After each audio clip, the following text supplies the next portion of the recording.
What if it gets to be better than you could ever imagine? That was the feeling, the felt sense, the message that I woke up sort of humming with today. I woke up with this real sense of magic, mystery, possibility, potential, alive in my body and in the field. And I really wanted to share this with you because I've been speaking a lot about this time of profound karmic completion, and we're just about to enter into eclipse season. So lots of shake-up wildcard energy, lots of closures, lots of new beginnings. And that process can feel incredibly challenging. It can feel very, very jarring for the egoic nature. It can feel very painful, and there's a lot of purging that usually comes with really big chapters of karmic completion. And that's often not comfortable, and I'm not going to sugarcoat that. I've been very honest in my journey in the last couple of videos about my purging and purification process. For me, there have been times where it's been feeling like I'm a punch bag and life is just punching and pummeling me from all angles. Health, finances, relationships, home, everything. Bang, bang, bang, bang, bang, bang, bang. But it's recognizing and sort of really acknowledging that life isn't pummeling us with circumstances to punish us, but actually to liberate us. And what I've found, especially over the last sort of 3-month period, when so much change happened in my life, that pummeling has just dislodged and unearthed so much unconscious content that was taking up vital space in my body and in my consciousness that has now been liberated. And every day, although there are waves and still things to navigate at the earthly level, and there always will be, I find myself more and more connected to love and grace and joy and bliss and what I believe is our original organic template, not living and moving from a space of suffering and survival, but moving and living from a place of liberation, openness, receptivity, joy, exaltation, bliss, just a remembrance of who we are as creators, as children of the divine, and of this higher template that we are being invited and encouraged to begin to really embody and live from and anchor on earth for the golden age. And as I kind of woke up with this feeling within me of like just magic and possibility, it occurred to me that we really are kind of in a birthing process. We're sort of right at the precipice of the birth canal, where we've been living in one way. We've only really known one way, largely through our conditioning. We've been living under a firmament, if you like, of familiarity that has been very comfortable for us. But at some point, the comfort zone becomes a prison. At some point, the conditioning becomes a cage that limits soul expansion, growth, evolution, and liberation. And we've got to a point in this kind of karmic clearing where the conditioning that at one point kept us safe and kept us in a space of comfortability and complacency, because we felt that that's what we needed to do to feel safe and secure in some way, to obtain love. You know, we thought there were certain conditions around our worth, our value, our capacity to be loved and to experience love. That no longer serves us. We've reached a point where that firmament is now very radically stifling the massive soul growth that wants to happen through us as individuals and in our own journeys and as a collective. And so those firmaments are being shattered right now. And so that can kind of feel like, wow, there's so much that's dissolving and disintegrating, and it's crazy. All these structures I've been relying on, these relationships, these people, these situations, these habits, ways of being, ways of thinking, they're changing, they're shifting. and it's uncomfortable. But the message that's really coming through today is, yes, it's uncomfortable. Yes, it's scary, because in the collapsing, we're left with the unknown. We're in uncharted territory, individually and collectively.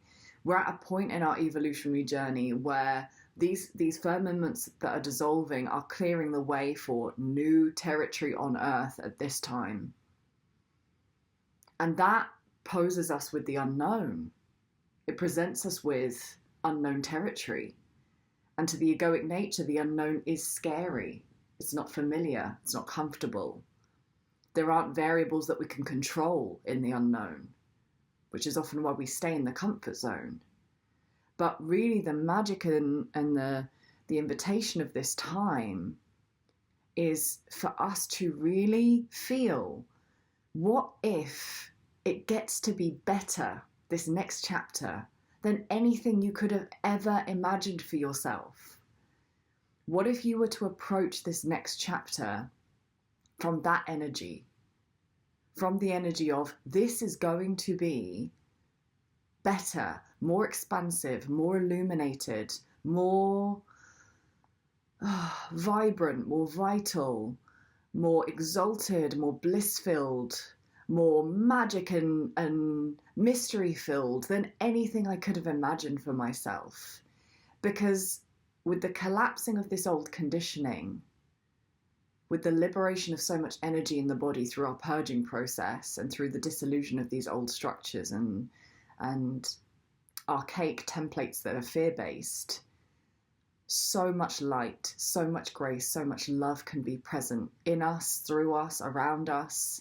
And with that is the territory of miracles, is the territory of magic, the territory of possibility, potential, creating, manifesting.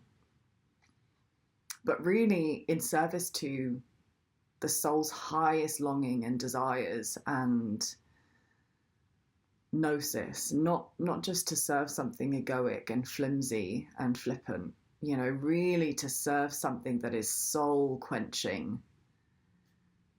And I feel that energy so strongly today. And so as we enter this new chapter, I know a lot of people that I've been speaking to have started to feel the shift of like, oh, things are changing. Yes, some old stuff's falling away. It's been uncomfortable. It's been gnarly at times. Hell realms, dark night of the soul. And yet in the space that's been created from the old collapsing, from the liberation of stagnant energy, space is being created. And that in that space is this sparkly new potential.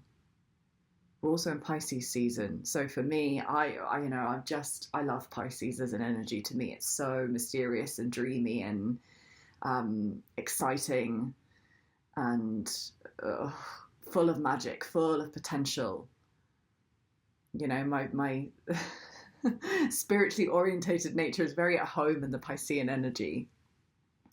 And to me, it's just so full of so full, brimming with, and gestating with fertile potential this time.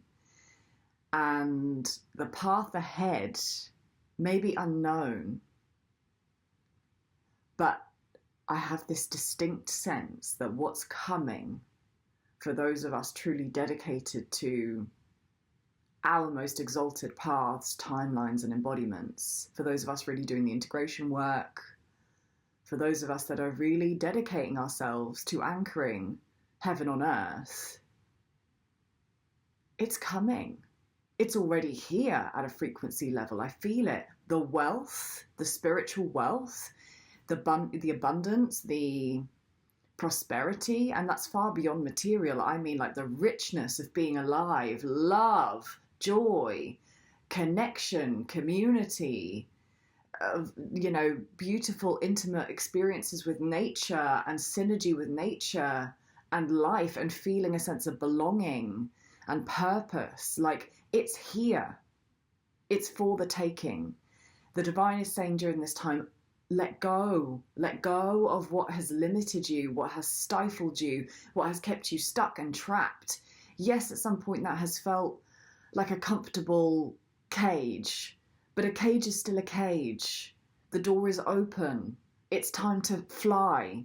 Fly free. Spread those gorgeous angelic wings of yours and remember what is possible beyond a path and life of suffering, which we've been conditioned to believe is normal. When we are weighed down by unprocessed trauma, emotional stagnation, energetic stagnation, a shitload of programming that wants us to be cycling in fear, it's very easy to believe that this life was and is suffering, and that that's all that's available to us. I've certainly lived that way for most of my life, but I am absolutely devoted to deconditioning because my soul, I said this in another video, you know, my North Node, my Dharmic point in my astrological chart is Sagittarius. This, you know, that sort of higher wisdom, spiritual seeking energy, that kind of the centaur with his bow and arrow aimed at the cosmos, the arrow's pulled back and ready to fly. That's my soul in this life. It's like, I'm going. I'm going for it. I'm going for liberation, freedom, sovereignty, reclamation of truth, reclamation of highest possibility. And my soul won't stop.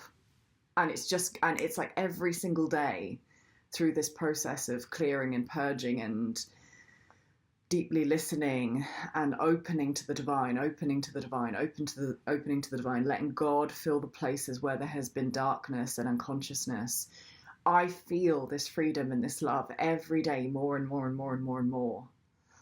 And this is our invitation. It's like, yes, we're letting go of what's been comfortable, but we are opening to something so much greater, so much more profound, so much more satiating at a soul level than the comfortable cage we've been settling for. And so, yeah, it might mean not knowing the way forwards logically, practically. Can you trust the spark in your heart? Can you trust that? I experience it as a very sparkly energy. Can you just trust that little like ding, ding, ding, ding, ding, ding, ding, when your soul lights up at a path forwards, at a potential, at an idea, at a possibility? Can you just let that guide you? Can you let that level of magic and mystery and intrigue and curiosity and creativity and the path of joy guide you instead of the path of suffering? It's a choice. It's an inner choice. It's an inner orientation. But it really feels today with this energy. I believe it's Pisces new moon today as well. I'm not following the moon cycles closely, but I'm aware that there's some astrological event today. I think it's the new moon. And it does feel like we're in this kind of fertile space of like all potential, which is that Piscean energy, allness, oneness, interconnectedness, like remembering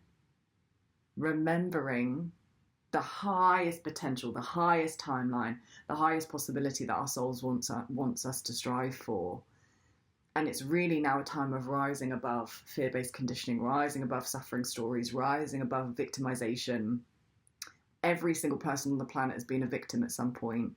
That's not to diminish someone who has been victimized, but it is to recognize that we don't have to live as victims, that we were never intended to live as victims.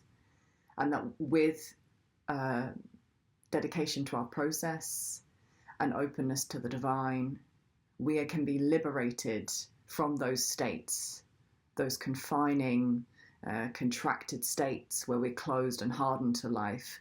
When we allow the divine in, we can open to love and to grace, and we recognize that victimization wasn't the true nature, the martyrdom wasn't the true nature, the suffering, scarcity riddled one wasn't our true nature. That was the programming, that was the conditioning that has been so familiar perhaps in our own experience, familiar to our ancestors, familiar to the communities we were brought up in, or just the collective energies in general, which have been so entrenched in disempowering conditioning. And we're breaking free now. The firmaments that have limited us are shattering.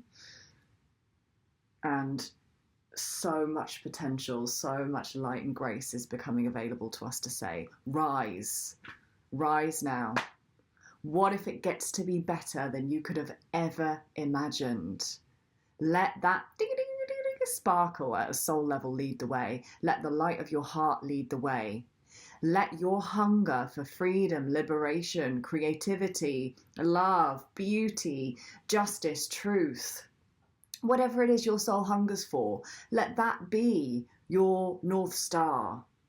Let that guide your path forwards, not your fear, not your preoccupations about hows and whats and whens and whys and all that mental energy, which is so exhausting.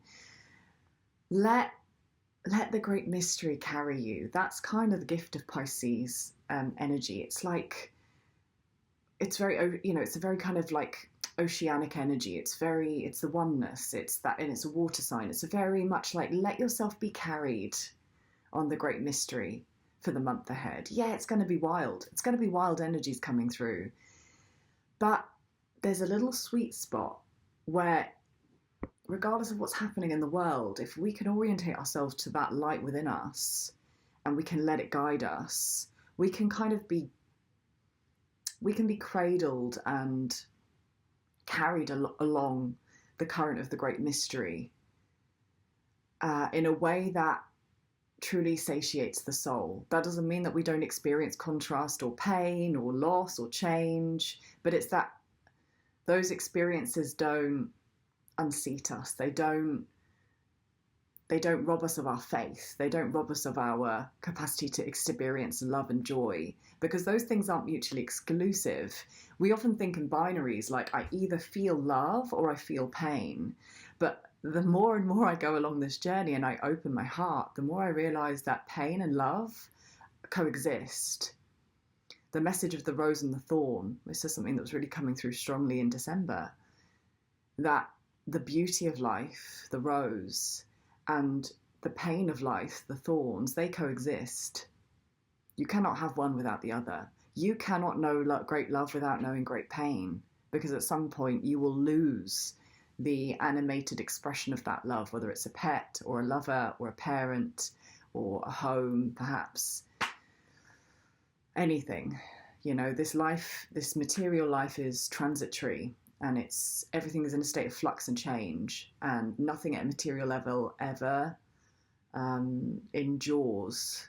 And at some point we have to lose the things we love at a material level, but at a spiritual level we remain connected to, and we remain and retain the love. That's what we get. That's the gift. That this transitory material life is just opening us to the well of infinite love that is always within us. More and more light. And we recognize that more things in our material world can be a source and an inspiration for that love. That they can feed that love. The trees, the birds singing can feed that experience of love and beauty and joy. Our relationships that maybe at one point felt so limiting and tight and like codependent and awkward and conflict filled, with enough patience and devotion and dedication and conscious awareness, we can create space in those connections so that there is love and freedom felt in those spaces too. This whole life is a medium for us to experience the great mystery,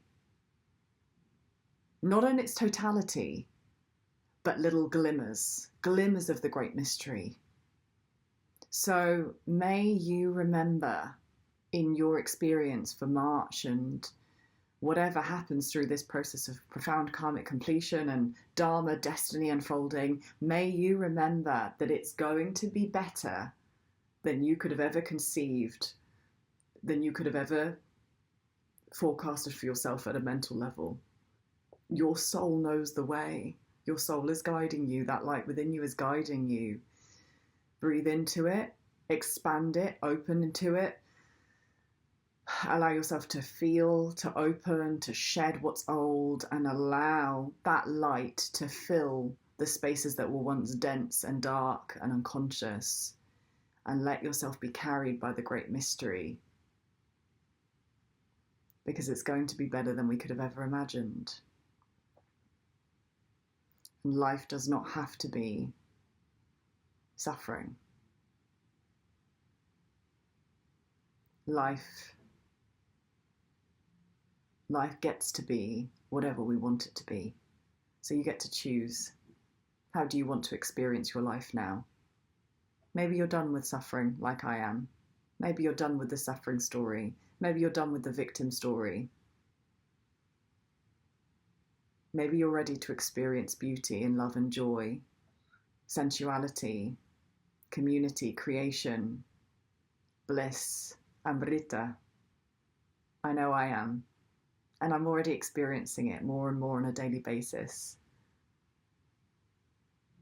It gets to be better than we could have ever imagined. Feel the light of that. Feel the expansion of that. Feel the joy of that. What would life be if you walked forwards into this time of the great mystery and the great unknown, of the shedding of the old and the birthing of something entirely new, because this is an entirely new chapter we're about to embark on. What would it be like to feel that timeline as full of light, full of love, full of support, full of provision, full of mystery and magic, full of miracles, instead of assuming and forecasting that it's going to be challenging and difficult, and I've got to start, catastrophizing worst case scenarios and start planning and preempting what could go wrong. What if you were to decide within your being, this is going to be a different experience.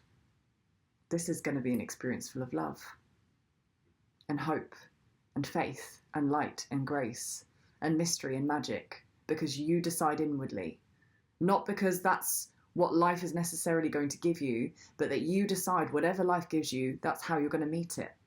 That decision lies with you. That's where your empowerment lies. Your inward orientation. I know my choice. Sending so much love for your journey. Allow yourself to open to this time that is teeming with possibility and potential and love and grace, and let the great mystery carry you. I'll see you in the next transmission.